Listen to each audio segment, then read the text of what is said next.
I'm gonna put y'all on my YouTube channel. What are we eating? Hey, we're on YouTube, dude. What is that? Cheese sticks? Yeah, Cheese sticks. Chicken. Oh, there we got burgers, tots. Yeah, I'm on snap after Sean. What do we got? Oh, you got her hooked up over there, don't you? If I lean for it, you have to be a legend. Oh, and there's a homemade buttermilk pies, and we sell the snot out of them things. This is our little kitchen. Say hey, Audrey. Hey, Audrey. We got our burgers on the grill right now. All right.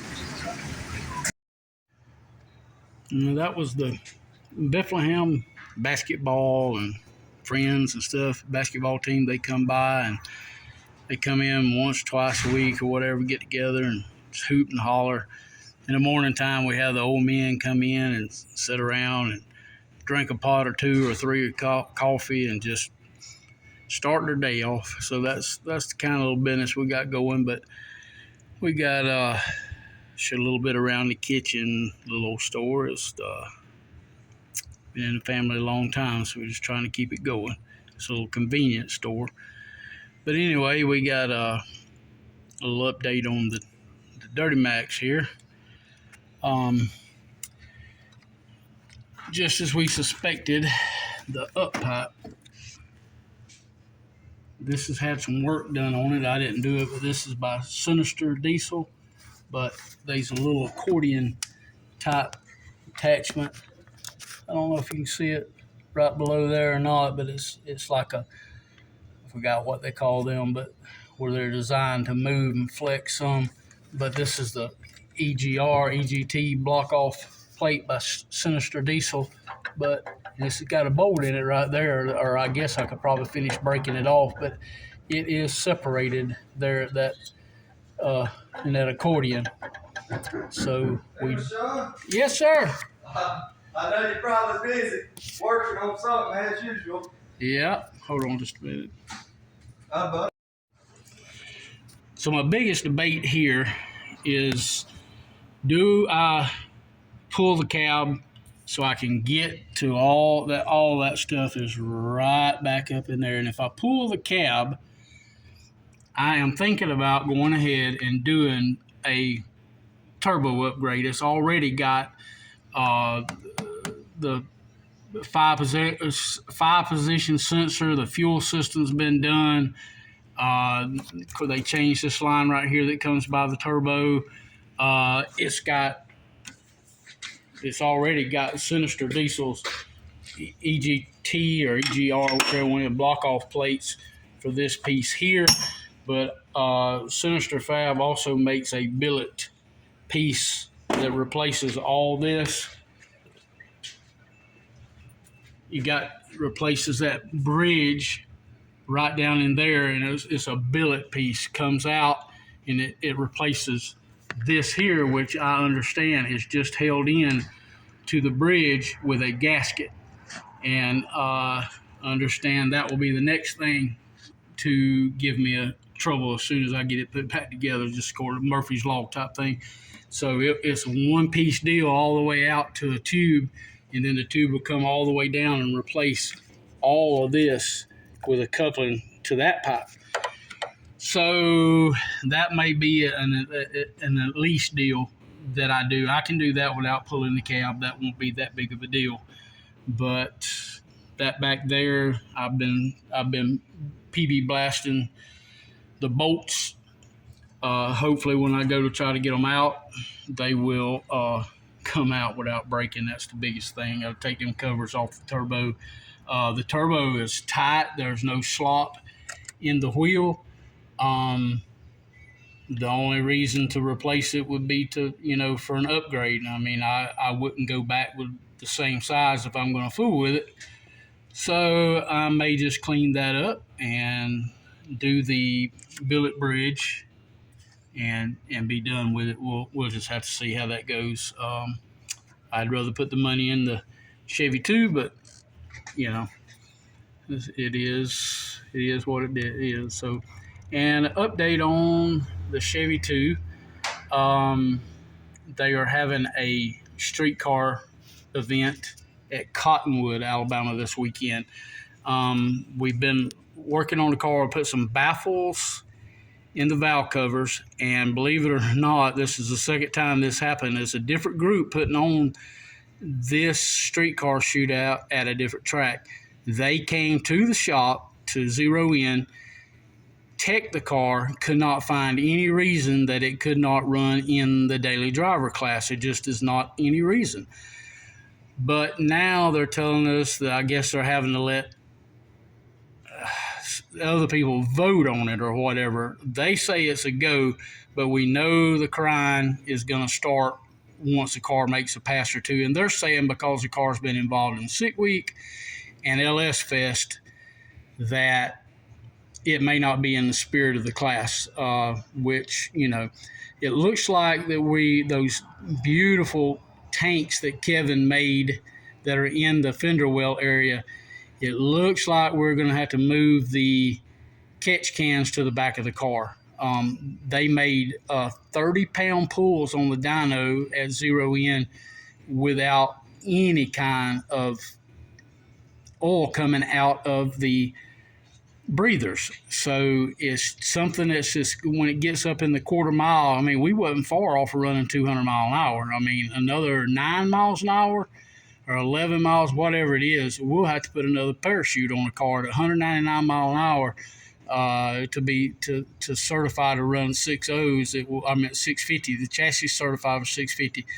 At 199, it has to have another parachute on it. And I would love for the car to make a 200 mile an hour pass. I guess anybody would. But anyway, so we're not far off of it. We can get it if we want to, but I'm not going to go pulling a lot of the interior. That car's got lizard skin top and bottom. It's got, I forgot how many pounds Kevin and them weighed it, and it's actually a pretty heavy stuff. And it makes that roof is just as solid. When you go thumping on it, it sounds like it's a bag full of corn. You know, it's solid.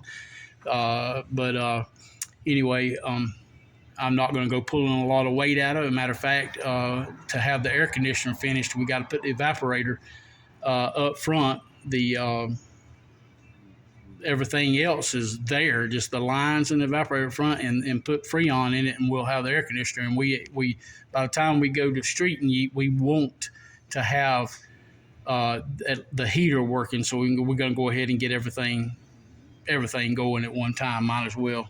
So we're going to actually add weight to the car, and ain't planning on, and the back seats, getting them back in it, and we're probably going to put some carbon fiber door panels in it, just because may not. I may go ahead and have some upholstery ones put in it, but either way, it's the car weighs over 3,000 pounds, just a little. I think it was 31 or 32 something or another.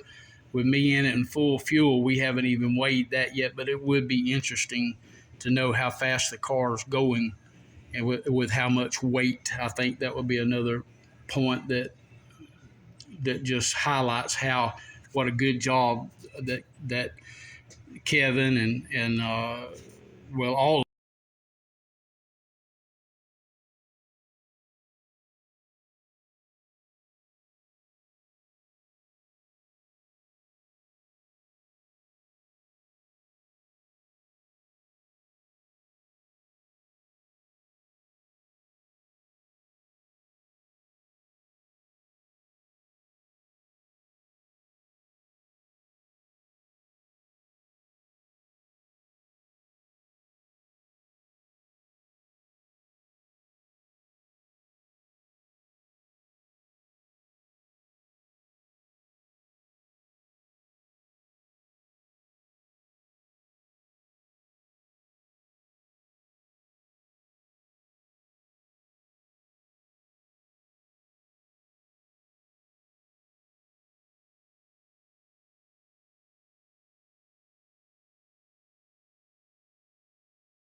we got a little visitor from the United States Army. This is our hayfield. Been cutting hay in it today. They were forced to make an emergency landing, and the crew got here in a hurry. They've got a guard on it down there, big old Chinook. All right, they probably don't want me doing this, so I'm gonna get off of here.